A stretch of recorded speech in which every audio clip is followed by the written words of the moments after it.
Misaotra ary mankasitraka anareo tamin'ny fiarana teto Paris tamin'ny sabotsy lasa teo.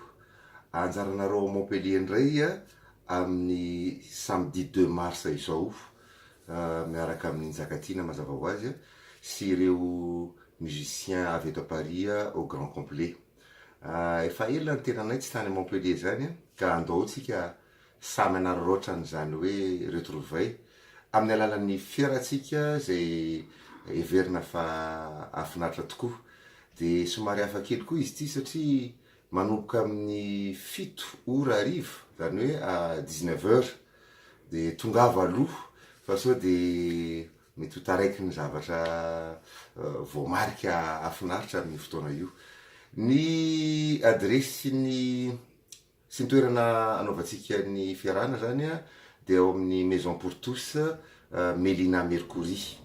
Ho an'izay efa mahafantatra an'le salle moa zany de efa tsy atoro intsony fa dia manantena ny fahatongavanareo maro ary mirary soa antsika rehetrarehetra. Zay amin'ny sabotsy zany.